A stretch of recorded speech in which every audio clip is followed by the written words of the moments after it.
हम्म, जब हमारा लैपटॉप या फोन पूरी तरह से हैंग हो जाता है ना, मतलब स्क्रीन एकदम फ्रीज हो गई है, कर्सर बिल्कुल नहीं हिल रहा है। हाँ, और वो बैकग्राउंड में पंखे की तेज आवाज आने लगती है। बिल्कुल। तो उस वक्त हमारी पहली प्रतिक्रिया क्या होती है?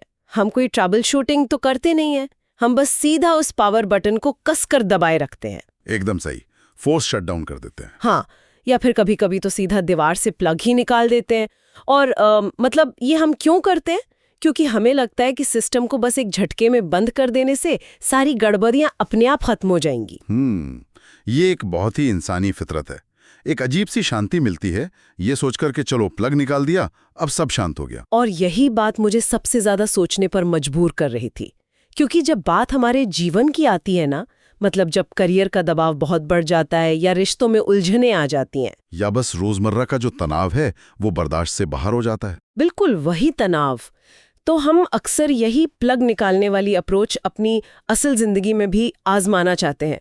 सच कहूं तो कई बार जब मेरा इनबॉक्स एकदम भरा होता है तो मेरा भी मन करता है कि सब कुछ छोड़ छाड़ कर अपना फोन कहीं नदी में फेंक दूं। हाँ, और कहीं दूर पहाड़ों पर भाग जाएं। वही तो, हमें लगता है कि अगर हम अपनी इन जिम्मेदारियों का स्विच ऑफ कर देंगे तो हमें कोई परम शांति मिल जाएगी। लेकिन यहीं पर हम सबसे बड़ी भूल कर बैठते हैं, क्योंकि जीवन के इस उलझे हुए सिस्टम में केवल अपनी लोकेशन बदल लेने से कुछ नहीं होता।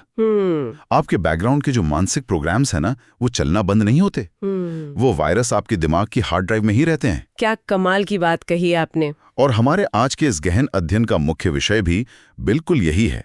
आज हम भगवद गीता के अध्याय 5 की गहराई में उतरने वाले हैं, जिसे कर्म संन्यास योग कहा गया है, जिसमें इंडिका टुडे के कुछ बेहतरीन लेख हैं, जिनमें इंटरनेशनल फाउंडेशन के नोट्स हैं, और साथ ही अद्वैतम और जेके योग की कक्षाओं के बहुत ही व्यावहारिक विश्लेषण भी हमने शामिल किए हैं। हाँ, और स्वामी मुकुंदानंद की कमेंट्री और आदि शंकराचार्य के भाष्य ने भी इस पूरे विषय को समझने में बहुत मदद की है।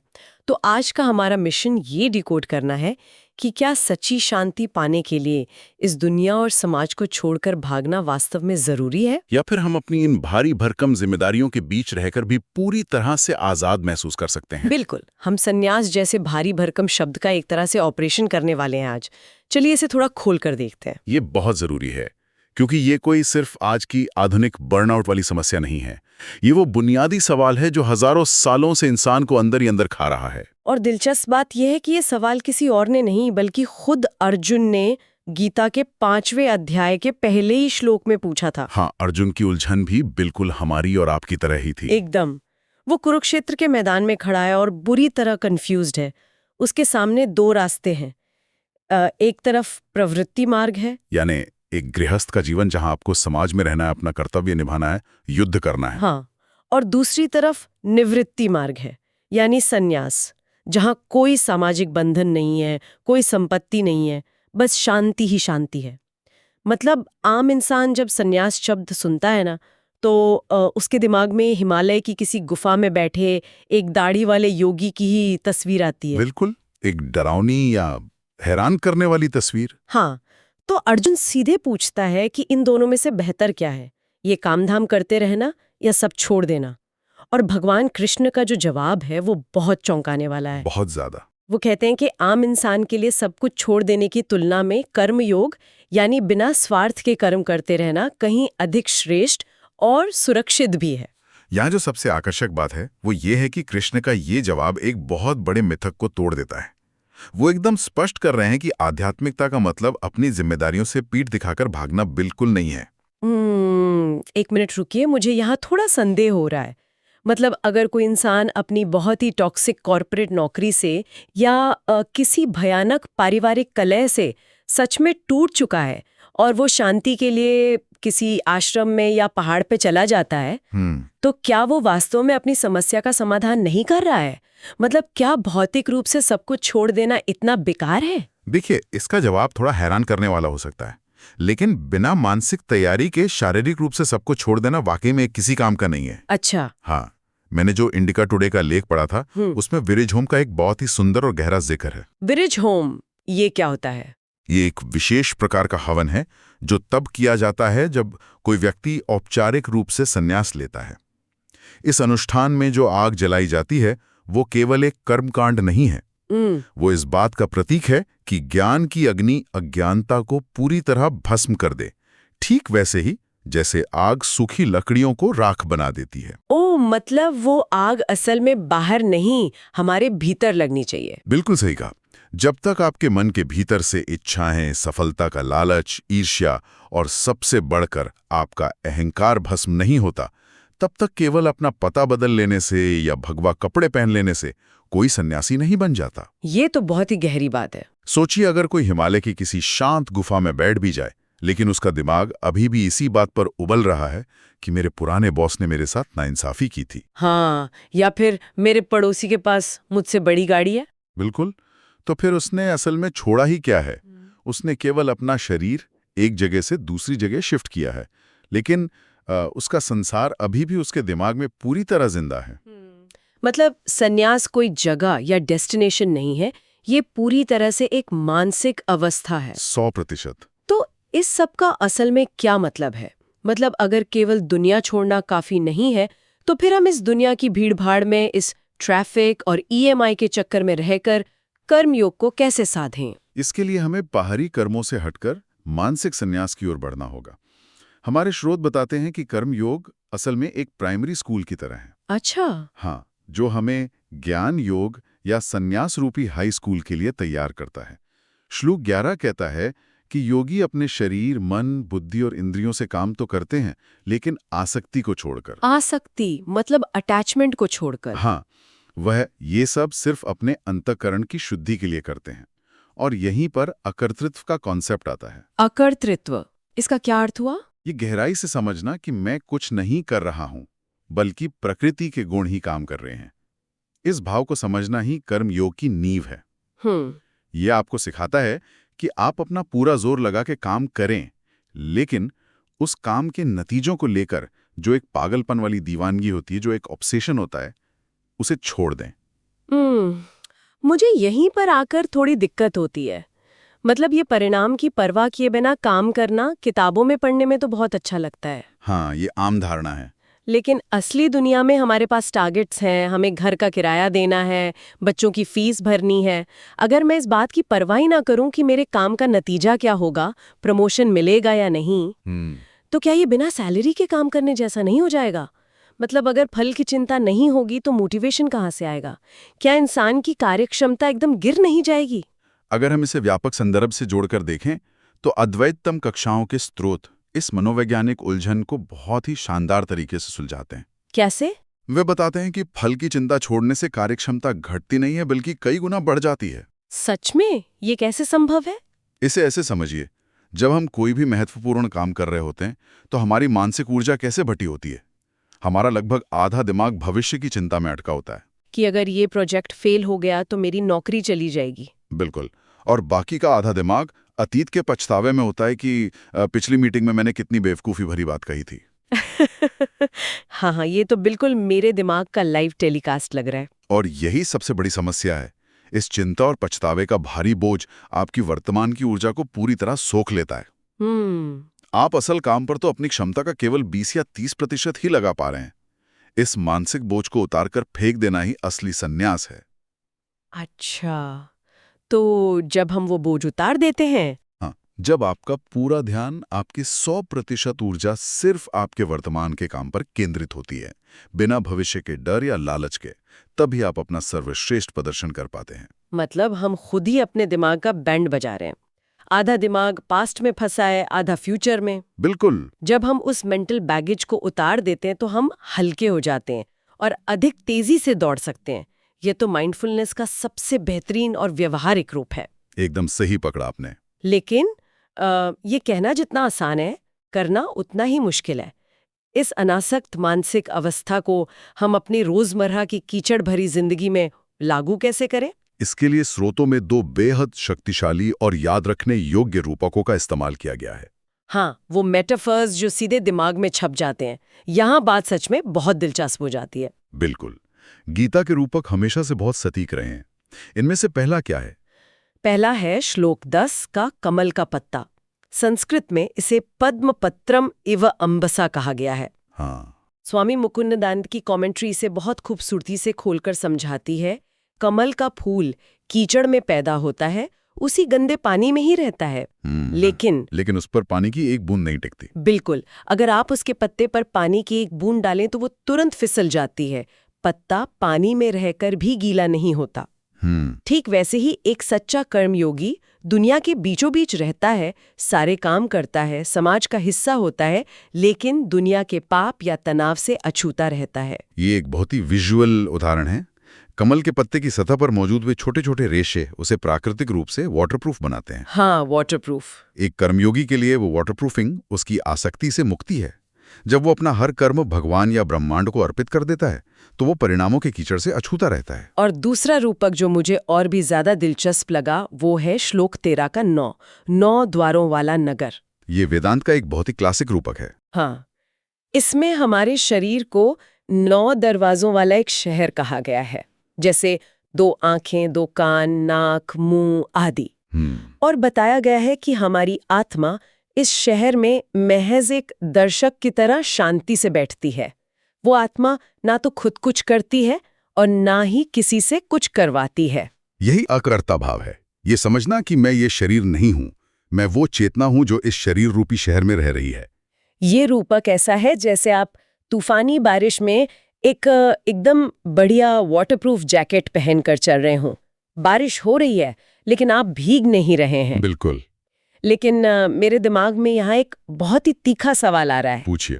अगर आत्मा सच में कुछ नहीं करती, वो पूरी तरह से अकर्ता है, तो क्या कल को कोई बड़ा अपराध करके अदालत में जज के सामने ये कह सकता है कि मैंने तो कुछ नहीं किया, मेरी आत्मा तो बस एक दर्शक है, ये जो भी किया है मेरे शरीर और प्रकृति के गुणों ने किया है? मतलब क्या लोग इस फिलॉसफी का इस्तेमाल अपनी जिम्मेदारियों से भागने के लिए नहीं कर सकते? इससे एक बहुत ही महत्वपूर्ण सवाल खड़ा होता है और आध्यात्मिकता के रास्ते में सच में सबसे बड़ा खतरा है। वही तो मजेदार बात यह है कि अद्वैतम स्रोत में बिल्कुल ऐसी ही एक प्रतीकात्मक घटना का जिक्र किया गया है। अरे वाह, सच में? क्या हुआ था उसमें? एक अपराधी ने अदालत में जज के सामने अपना बचाव करते हुए गीता का यही श्लोक सुना दिया। अच्छा। उसने कहा कि मैं तो आत्मा हूँ और आत्मा अकर्ता है, इसलिए मैंने कोई अपराध नहीं किया। फिर जज ने क्या कहा? अब जज साहब भी बहुत समझदार थे, उन्होंने शांति से सुना और कहा कि तुम बिल्कुल सही कह रहे हो, तुम्हारी आत्मा कुछ नहीं करती, वो पूरी तरह से निर्दोष है। इसलिए मैं तुम्हारी आत्मा को कोई सजा नहीं दे रहा हूं, मैं केवल इस शरीर को 10 साल के लिए जेल भेज रहा हूं। आत्मा जहां चाहे आजाद घूम सकती है। हाँ, ये तो जज साहब का मास्टर स्ट्रोक था। उस अपराधी का सारा दर्शन शास्त्र 1 सेकंड में हवा हो गया होगा। ये मजाकिया कहानी हमें एक बहुत गंभीर बात सिखाती है। इसे दर्शन शास्त्र में आंशिक पहचान या पार्शियल आइडेंटिफिकेशन का धोखा कहते हैं। इसका क्या मतलब हुआ? हम इंसान बहुत चालाक होते हैं। जब हमें किसी काम का श्रेय लेना होता है, कोई अवार्ड मिलता है, तब हम झट से कह देते हैं कि ये मैंने किया है। हाँ, तब हमारा अहंकार सामने आ जाता है। बिल्कुल, तब हम खुद को शरीर और मन मान लेते हैं। लेकिन जब कोई गलती होती है तो अचानक से वेदांत के ज्ञानी बन जाते हैं और खुद को अकर्ता आत्मा बताने लगते हैं। अपनी सुविधा के अनुसार वेदांत का इस्तेमाल। हाँ, ये नहीं चल सकता। जब तक आप खुद को ये शरीर मानते हैं, तब तक आपके सारे कर्म और उनके अच्छे बुरे फल आप पर पूरी तरह लागू होंगे। वाह, यानी जब तक मैं की भावना शरीर से जुड़ी है, तब तक कर्म का मीटर चालू है।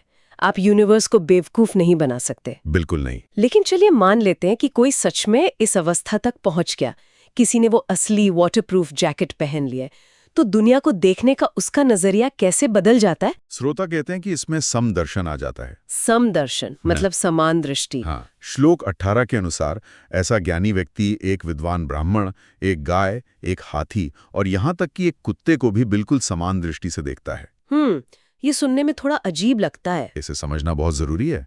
ये समदर्शन इसलिए नहीं है कि वो ज्ञानी व्यक्ति उनके बाहरी व्यवहार या काम को एक जैसा मानता है। मतलब वो ये नहीं कह रहा कि गाय और कुत्ते का बर्ताव एक जैसा है। बिल्कुल नहीं, बल्कि ये समान दृष्टि इसलिए है क्योंकि उसकी नजर बाहरी आवरण के पार देखने लगती है। वो हर जीवित प्राणी के भीतर धड़कने वाली एक ही चेतना, एक ही ब्रह्म को देखता है। अच्छा, तो वो शरीर के स्तर पर नहीं, आत्मा के स्तर पर भेद मिटा देता है। हाँ, चिन्मय मिशन के नोट्स इसे विद्या विनय के कॉन्सेप्ट से जोड़ते हैं। सच्चा ज्ञान व्यक्ति को अहंकारी नहीं बल्कि अत्यंत विनम्र बनाता है। सुनने में तो ये एकदम किसी पहुंचे हुए संत वाली बात लगती है। लेकिन एक आम इंसान के लिए जो सुबह ऑफिस जाते वक्त ट्रैफिक में फंसा है जिसका अपने बॉस से झगड़ा हुआ है, उसके लिए इस समान दृष्टि का क्या मतलब है? ये बहुत ही व्यावहारिक सवाल है। मतलब मैं उस इंसान में ब्रह्म कैसे देखूं जो हाईवे पर गलत तरीके से मेरी गाड़ी के आगे आ गया हो? इसका हमारे रोजमर्रा के फ्रस्ट्रेशन से क्या लेना देना है? इसका हमारे रोजमर्रा की जिंदगी से सीधा संबंध है। इस समदर्शन का असली व्यावहारिक रूप है वैराग्य, जिसे हम मनोवैज्ञानिक स्वतंत्रता कह सकते हैं। Psychological independence. यस। जरा सोचिए, हमारे जीवन में फ्रस्ट्रेशन और दुख का सबसे बड़ा कारण क्या है? हमारी उम्मीदें। बिल्कुल, हमारी दूसरों से अपेक्षाएं। हम लगातार परिस्थितियों और लोगों को अपने हिसाब से कंट्रोल करना चाहते हैं। हाँ, ये तो है। जब हम समदर्शन अपनाते हैं तो हम ये समझ लेते हैं कि बाहरी चीजें, दूसरे लोगों का व्यवहार हमारे नियंत्रण में नहीं है। वे सब अपनी अपनी प्रकृति के अनुसार काम कर रहे हैं। यानी हम दुनिया पर अपनी जो इमोशनल डिपेंडेंसी है उसे खत्म कर रहे हैं। एकदम सही। हम अपनी खुशी के लिए दूसरों पर निर्भर रहना छोड़ देते हैं। जब दूसरों से रखी गई हमारी अपेक्षाएं टूटती हैं तो हमें उतना दर्द नहीं होता। और इसी से जुड़ा एक और बहुत बड़ा सूत्र है, सच्ची आजादी उसी इंसान को मिलती है जो इसी जीवन में रहते हुए काम और क्रोध के आवेगों को सहने में सक्षम हो जाता है। ये दोनों तो सबसे बड़े तूफान हैं, लस्ट और एंगर। यही तो वो आग है जो हमारी शांति को जलाकर राख कर देते हैं। और मजे की बात यह है कि ये दोनों कोई बाहर से आने वाली चीजें नहीं हैं। हाँ, ये हमारे भीतर से ही उठते हैं। जब हमारी मनचाही इच्छाएं बाहरी दुनिया की हकीकत से टकराती हैं तो क्रोध पैदा होता है। एक सच्चा कर्मयोगी इन लहरों को अपने भीतर उठते हुए महसूस करता है। वो देखता है कि उसे गुस्सा आ रहा है, लेकिन वो उस गुस्से के बहकावे में आकर कोई अंधी प्रतिक्रिया नहीं देता। वो अपने ही मन के इन तूफानों के प्रति एक दर्शक बन जाता है। इसे अगर मैं आज की भाषा में कहूँ तो वो व्यक्ति समुद्र की उन लहरों को रोकने की नामुमकिन कोशिश नहीं करता, बल्कि वो उन पर सर्फिंग करना सीख जाता है। वाह, एक बहुत ही सटीक उपमा है। वो लहरों से घबराता नहीं है, वो लहरों पे सर्फिंग करता है, और सबसे बड़ी बात, वो अपने शांत रहने के लिए समुद्र के शांत होने का इंतजार नहीं करता। क्या बात है। तो अगर हम इस पूरे बेहद गहरे अध्ययन के मुख्य टेकअवे को एक साथ रखें तो ये चर्चा हमें बहुत स्पष्ट रूप से एक बात सिखाती है कि सच्ची मुक्ति, आजादी या संन्यास का मतलब अपनी जिम्मेदारियों से डरकर मुंह मोड़कर किसी जंगल में भागना नहीं है। बिल्कुल नहीं। इसका मतलब है इस दुनिया के ठीक बीचों बीच रहना, अपना हर कर्तव्य पूरी शिद्दत से निभाना, लेकिन भीतर से पूरी तरह स्वतंत्र, अनासक्त और अछूता रहना। ठीक उस कमल के पत्ते की तरह। हाँ, गंदे पानी में रहो, अपना काम करो, पर उस कीचड़ से भीगो मत। सही मायने में आपने क्या कपड़े पहने हैं या आपके शहर में रहते हैं, ये बाहरी आवरण बिल्कुल मायने नहीं रखते। मायने केवल आपके मन की अवस्था रखती है। इस बात ने सच में मेरे सोचने का नजरिया बदल दिया है। ये गीता की यही तो खूबी है। हाँ, और अब इस चर्चा को खत्म करते हुए एक ऐसा विचार छोड़ने का समय आ गया है जो शायद काफी गहराई से सोचने पर मजबूर कर दे। बिल्कुल। हमारे स्रोतों में विशेष रूप से श्लोक 15 में ये बहुत स्पष्ट रूप से कहा गया है कि परमेश्वर किसी के भी पाप या पुण्य का हिसाब नहीं रखता। और जैसा कि हमने जाना, हमारी आत्मा तो स्वभाव से ही अकर्ता है, वो कोई काम करती ही नहीं। हाँ, वो तो बस दर्शक है। तो जरा शांति से बैठकर सोचने वाली बात यह है, अगर हमारी आत्मा कुछ नहीं कर रही है और ऊपर बैठा भगवान भी हमारे अच्छे बुरे कर्मों की कोई डायरी नहीं लिख रहा है, तो फिर वास्तव में इस जन्म मृत्यु के, इस सुख और दुख के अंतहीन कर्मचक्र में बांध कौन रहा है? वो असली जेलर है कौन? ये एक बहुत ही गहरा सवाल है। क्या ये महज हमारा अपना अहंकार है? क्या ये सिर्फ हमारा अपना ही खड़ा किया हुआ भ्रम है जो ये जिद पकड़कर बैठा है कि ये सब मैंने किया है, ये मेरी सफलता है, ये मेरा दुख है? जिस दिन मन से ये मैंने किया है कि जिद पूरी तरह छूट जाएगी, क्या उसी पल हम उस हैंग हुए लैपटॉप की तरह खुद ब खुद सही नहीं हो जाएंगे? बिल्कुल। जिसे बिना प्लग निकाले ही अपनी सारी गड़बड़ियों से हमेशा के लिए आज़ादी मिल गई हो। इसी सवाल के साथ ये गहन अध्ययन यहीं समाप्त होता है। इसे अपनी स्वयं की खोज के लिए खुला छोड़ते हैं।